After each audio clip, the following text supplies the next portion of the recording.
reunir um grupo de pessoas em 4 subgrupos e colocá-los distantes uns dos outros nos 4 pontos cardeais, um em oposição ao outro,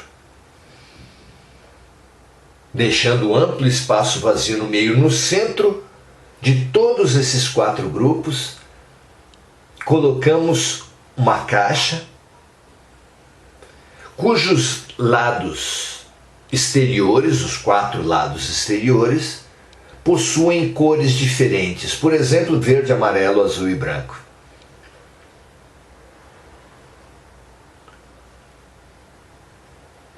Colocando a todos os grupos que a tarefa é a discussão da importância do ponto de vista,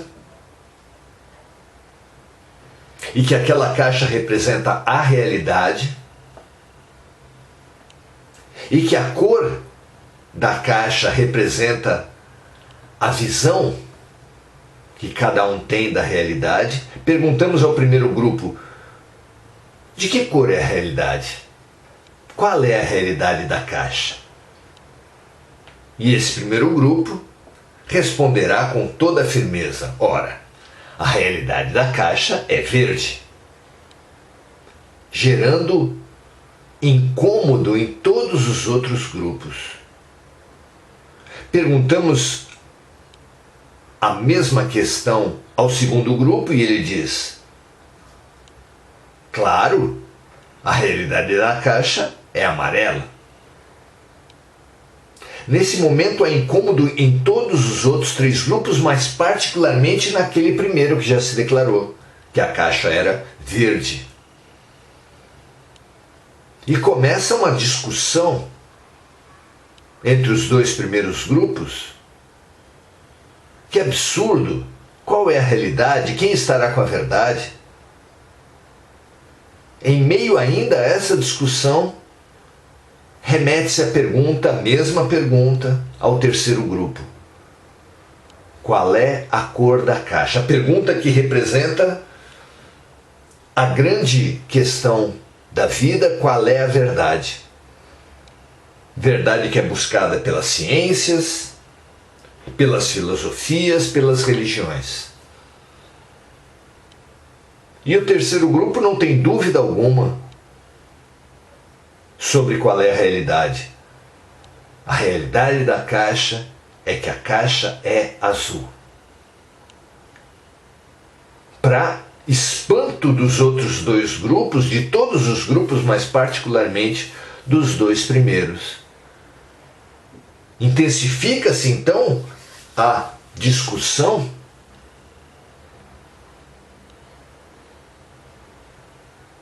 o conflito, a disputa, que chega a níveis altos. Quando então o conflito é interrompido para refazer a pergunta ao último grupo, que também não tem dúvida alguma para dizer que a caixa, que a realidade da caixa é branca. E é então que o conflito chega ao ápice. Em meio ao enorme conflito de todos contra todos, uma pessoa, um membro de qualquer um dos grupos, mas apenas um, estranhando muito, ansiando muito pela paz, pelo fim do conflito, levanta-se e percorre a caixa, dá a volta à caixa.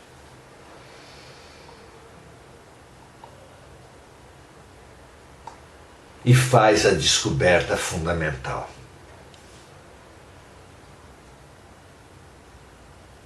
A caixa é verde, amarela, azul e branca. O que essa história, o que essa dinâmica simboliza, evidencia para todos nós?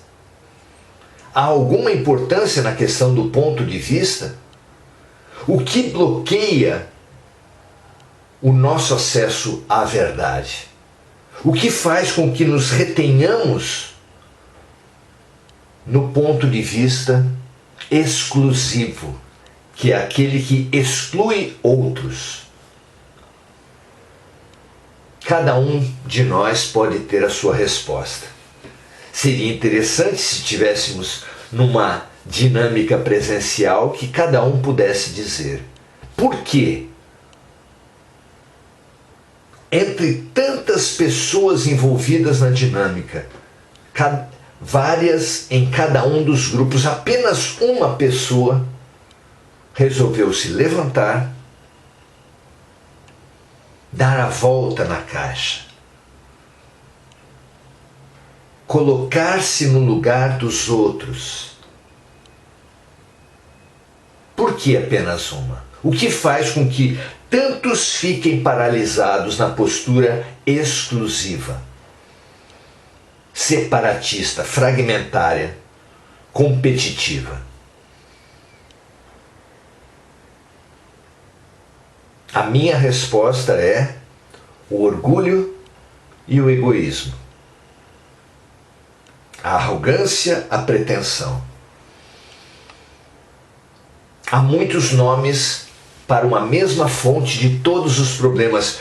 Os espíritos são eloquentes e incisivos quando apontam a fonte de todos os problemas humanos está no orgulho e no egoísmo.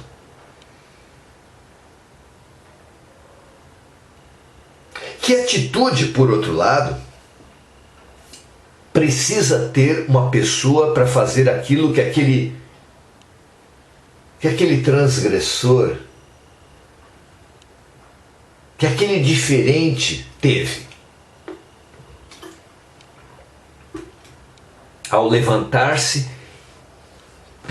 dar a volta na caixa, colocar-se no ponto de vista dos outros grupos. Que atitude é preciso ter para fazer aquilo? Colocando em outros termos, que atitude é preciso para alcançarmos a verdade?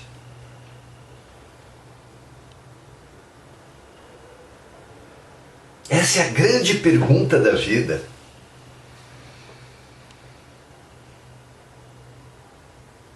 Pelo menos precisamos duvidar do ponto de vista exclusivo.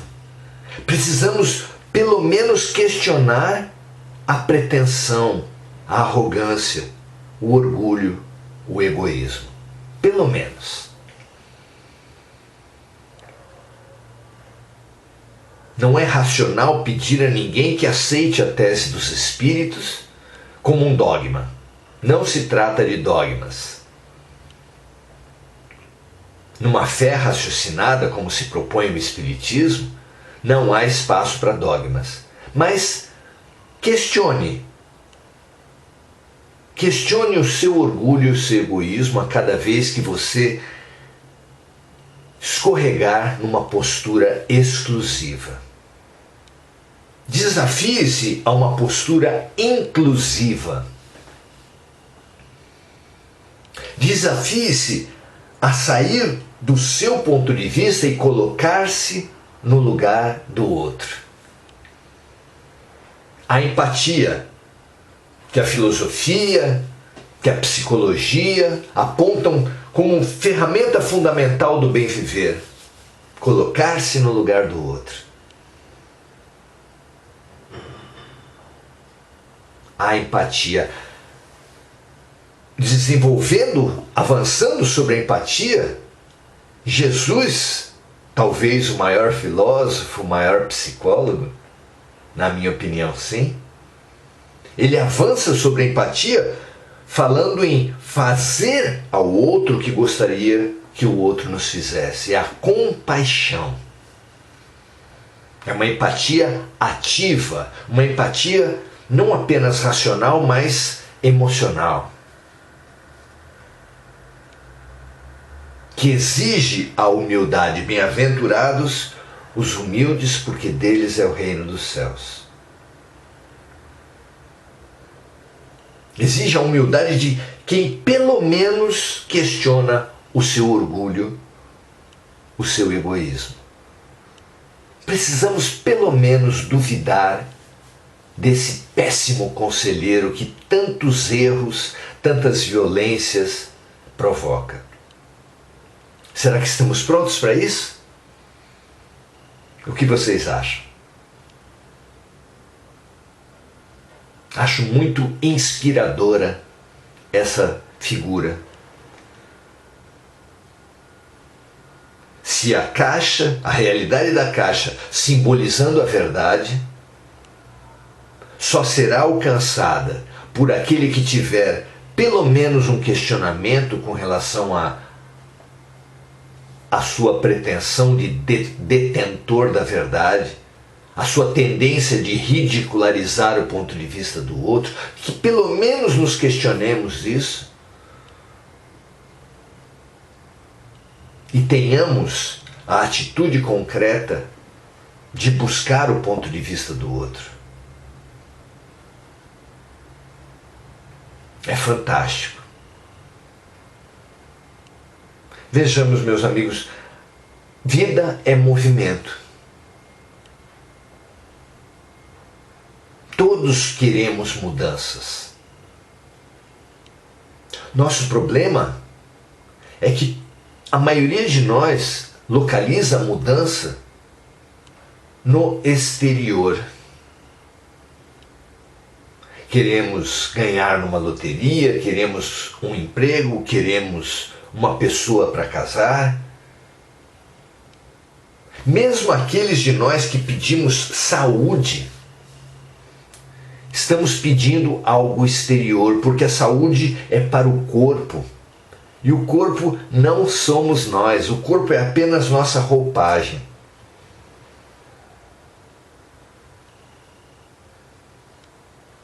Há um grande problema nos nossos pedidos, que é essa exterioridade, como se o bem, a felicidade, o aprendizado, a cura estivesse externa a cada um de nós.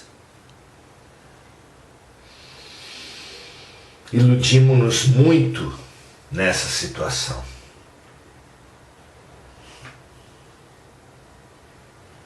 Quando ouvirmos com a alma Jesus dizer: o reino dos céus está dentro de vós, quando ouvirmos Jesus falar que o sentido da vida é o amor, situaremos o verdadeiro território das nossas conquistas.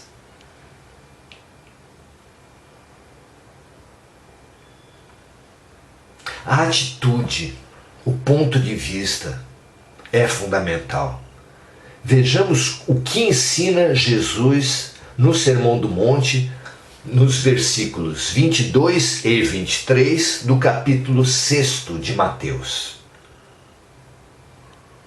Situando, o Sermão do Monte é considerado por todos os estudiosos como o cerne da doutrina do Cristo. Começa pelas bem-aventuranças, mas distribui pérolas maravilhosas em grande quantidade. Hoje, Jesus nos proporciona esse banquete, esse tema fundamental que é a questão do ponto de vista, dizendo assim, capítulo 6, versículo 22 e 23. A candeia do corpo, a luz do corpo, são os olhos. De sorte que se teus olhos forem bons, todo o teu corpo terá luz. Se, porém, os teus olhos forem maus, o teu corpo será tenebroso. Se, portanto, a luz que em ti há são trevas, quão grandes serão tais trevas?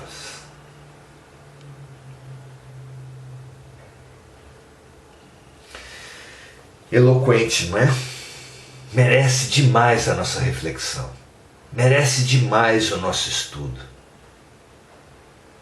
De uma maneira muito prática, podemos saber que se houvesse uma pessoa que andasse com óculos muito escuros, sem perceber que está com esses óculos, uma pessoa que ande há tanto tempo de óculos escuros que já tivesse incorporado essa situação, já nem mais percebendo o óculos que está usando, somos nós, que há tanto tempo vemos a realidade sob um ponto de vista, que nem percebemos mais ser apenas um ponto de vista, naturalizamos aquele ponto de vista como se fosse a verdade verdadeira, a realidade real, única. Essa pessoa com óculos muito escuros olharia qualquer nuvem e veria prenúncio de chuva, porque as nuvens mais brancas para ela seriam nuvens escuras. As cores mais luminosas seriam cores opacas.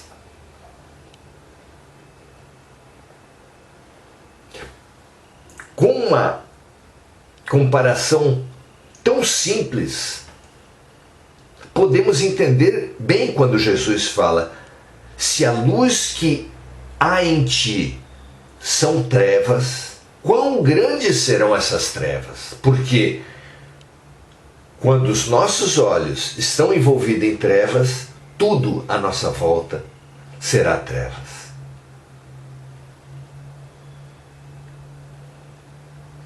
Olha a força que tem a perspectiva, que tem o ponto de vista. Nós querendo mudanças pontuais, mudanças que aliás não mudam, sem perceber aonde está a mudança. É muito comum que uma pessoa envolvida numa relação tóxica, quando consegue finalmente tomar a decisão de desfazer a relação, e essa decisão é muito individual, até que ponto vale a pena investir, até que ponto já não vale mais a pena investir, mas suponhamos que essa pessoa tenha chegado à posição de separar-se. Se ela não fizer um movimento exterior, se ela iludir-se com a posição cômoda de que o problema da sua vida era outra pessoa, isso é tão comum, tão comum.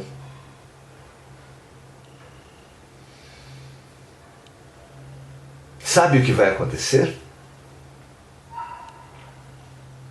Em pouco tempo, assim que ela retomar as suas relações, a relação tóxica vai se repetir. É um fenômeno que acontece por toda parte, não apenas nos casamentos, mas também nos empregos. As pessoas mudam de emprego e os problemas permanecem. Nas vizinhanças, as pessoas mudam de endereço, mudam de prédio e os vizinhos continuam sendo horríveis. As pessoas mudam de candidatos políticos e os problemas permanecem. O que acontece que a gente pensa, anseia tanto por mudança e as mudanças não mudam? É isso, meus amigos, porque as mudanças que nós pretendemos são exteriores. E nenhuma mulher ou homem farão por nós a mudança que apenas a nós compete. Nenhum candidato, nenhum dirigente, nenhum governador, presidente, prefeito fará por nós a mudança que só a nós compete. Nenhum médico promoverá nossas curas sem a nossa participação. Que será de alguém tirar um nódulo cancerígeno na traqueia e continuar fumando? Que será de alguém que for aliviado de uma gastrite, mas continuar nervoso e ansioso? Que será de alguém que receber um remédio para dormir, mas não apaziguar sua alma? Serão apenas alívios importantes. Não devemos, em hipótese nenhuma, desqualificar a medicina. Nas crises psiquiátricas, por exemplo, o remédio é fundamental. Nas dores físicas. Mas saibamos o que é alívio e o que é cura. Os médicos, as religiões, os cônjuges, tudo que é externo pode ir até apenas o alívio. Veja a maior força externa que a humanidade já teve. Jesus, que proclamou: vinde a mim todos vós que estáis sobrecarregados, porque eu vos aliviarei. Mesmo quando curava as pessoas, dizia: a tua fé te salvou. Ajuda-te e o céu te ajudará. Não há cura sem autocura. Não há solução sem a nossa participação.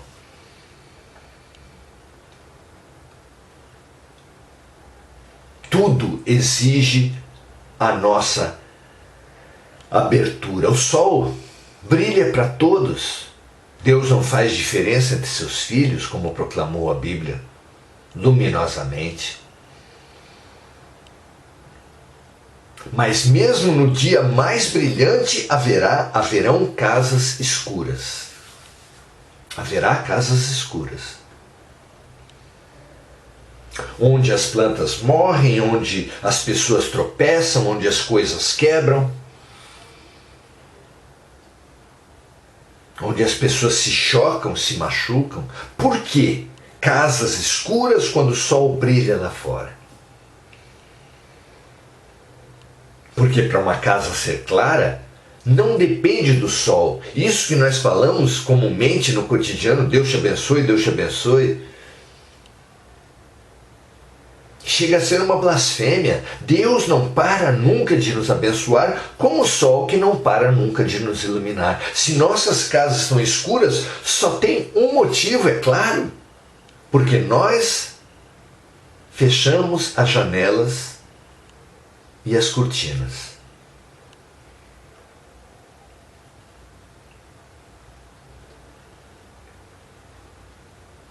O ponto de vista é absolutamente fundamental para a mudança de nossas vidas. É uma mudança que muda tudo sem mudar nada. É a grande mudança que você pode perseguir numa filosofia, numa ciência, numa religião. E é fundamental.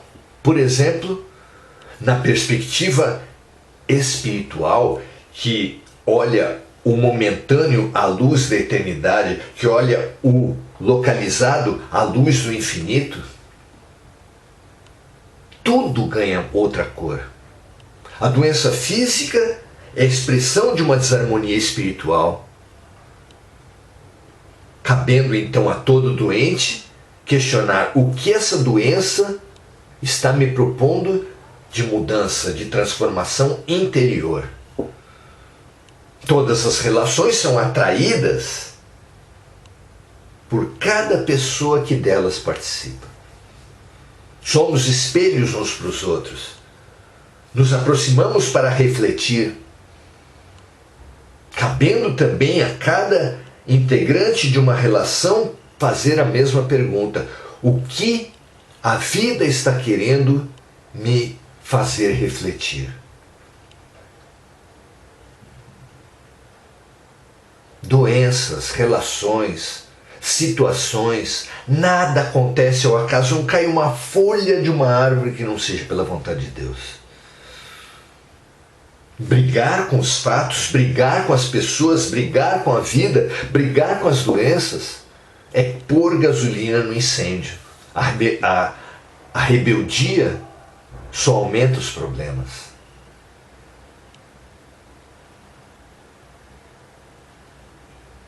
Que fazer então? Ficar parados perante os problemas? Não! O convite de hoje é expandir a perspectiva. Os olhos maus a que se refere Jesus, nessa passagem de hoje, são os olhos do seja feita a minha vontade. Do que é bom é o que faz o que eu quero. Pessoas boas são aquelas que fazem o que eu quero. Vida boa é aquela que fortalece os meus desejos, que atende os meus desejos. Crianças mimadas que somos. Almas maduras aprenderam que nós somos pequenos, que esse egocentrismo é muito ruim para as nossas vidas, que somos muito pequenos, que a vida é muito mais sábia, que Deus é o condutor legítimo da vida. E diz com Jesus, a alma madura diz com Jesus, não apenas com os lábios, mas com o ser, seja feita a vossa vontade, assim na terra como no céu.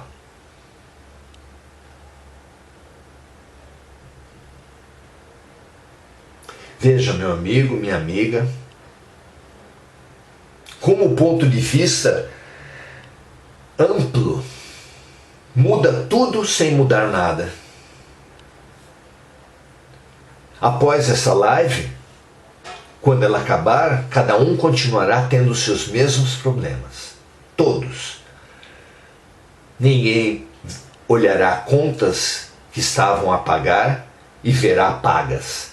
Ninguém verá uma louça que ficou para lavar e as verá limpas. Mas todos nós, aqueles que tiverem boa vontade, abertura para entender a importância do ponto de vista do infinito, da eternidade, mudará tudo sem mudar nada, porque verá os mesmos problemas com outros olhos. Com olhos de aceitação, com olhos de confiança, com olhos de certeza de estarmos num hospital perfeito, onde tudo é terapêutico, numa escola perfeita, onde tudo é pedagógico.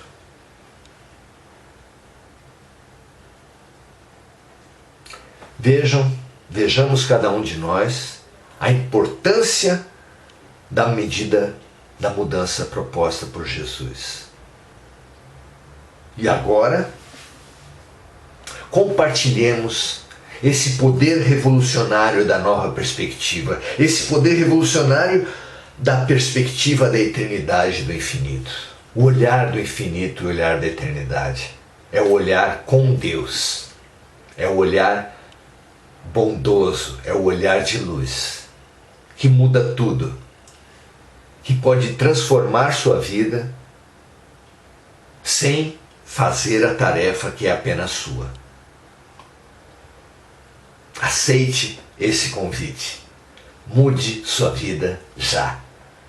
É essa força de mudança, de esperança, de fé, de certeza que nós hoje transbordamos para toda a humanidade. Mude-se com Deus. Mude-se para o amor. Mude-se com a vida, porque tudo o que a vida traz a cada momento, a cada agora, é a lição e o remédio perfeitos para cada um que está envolvido com aquele momento. Tenhamos olhos de ver e ouvidos de ouvir, e olhos bons para ver a bondade, a perfeição, o remédio e a lição que há em tudo. Que assim seja, para mim, para cada um de vocês, para cada um dos nossos instrutores, para a humanidade encarnada e desencarnada toda, que tanto precisamos desse novo olhar. Graças a Deus. Muito bom. Vamos ver agora, no terceiro momento do nosso curso, o que cada um traz nas suas reflexões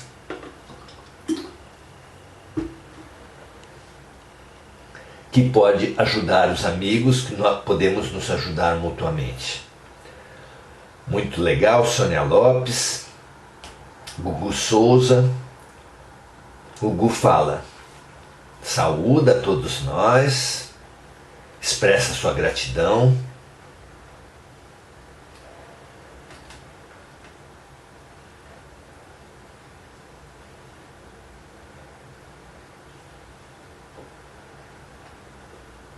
Ela reconhece o egoísmo que ainda temos, a limitação, essa visão exclusiva, arrogante que ainda permanece e que a gente vê tanto na política, na vizinhança, nas relações familiares, por toda parte.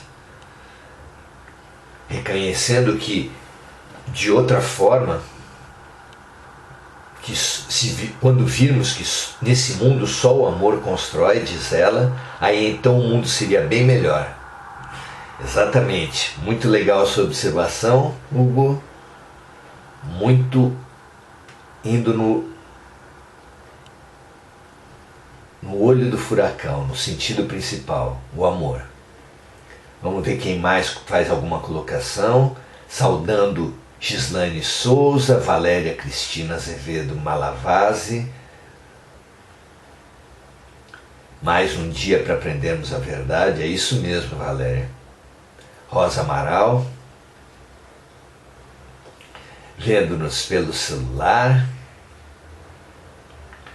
que o nosso ponto de vista seja bem mais amplo, mas isso não depende do tamanho da tela, depende do tamanho da boa vontade, não é? Muito legal. Esther Ponzoni, Marcos Magrelo, Andréa Santos, Bárbara Frias, Márcia Tristão, nossas grandes amigas. Muito bom estarmos juntos, muito bom aprendermos juntos. Que essa expansão do ponto de vista, expansão da perspectiva, que só a humildade pode nos trazer, aprendendo a colocarmos-nos no lugar dos outros, função e ferramenta tão importante que quando não fazemos pela boa vontade, a vida faz na matéria, pela reencarnação, de forma que o homem arrogante pode nascer mulher, que o rico arrogante, violento nas relações de classe, pode renascer pobre, que o branco dominador, prepotente, pode renascer negro, porque precisamos demais dessa expansão de ponto de vista, e a reencarnação, a lei de ação e reação, longe de ser a punição que os nossos olhos escuros teimam em ver e atribuir a Deus, a reencarnação e a lei de ação e reação são apenas convites enfáticos à expansão do ponto de vista. Imagine o machão nascendo mulher, o judeu nascendo palestino, o sulista preconceituoso nascendo nordestino, o rico explorador nascendo pobre. Como é transformador o potencial do colocar-se no lugar dos outros. E como podemos nos transformar, nos revolucionar já fazendo essa colocação por boa vontade. Faça isso já, faça isso agora, faça isso em todos os momentos da sua vida. Faça ao outro o que você gostaria que o outro lhes fizesse. A fundamental regra de ouro deixada pelo Mestre Jesus para todos nós. Revolucionemo-nos com Jesus. É o convite para todos nós transbordemos essa live compartilhando. Eu compartilho com mais ou menos mais de 30 grupos dos quais eu participo. Compartilhe você também. Essa ferramenta nesse nosso mundo de ódio, de intolerância, de violência, continua sendo, ou é mais do que nunca, a grande chave de libertação das nossas vidas. Muita paz e muito bem para cada um de vocês. Excelente semana para todos nós. Até a próxima.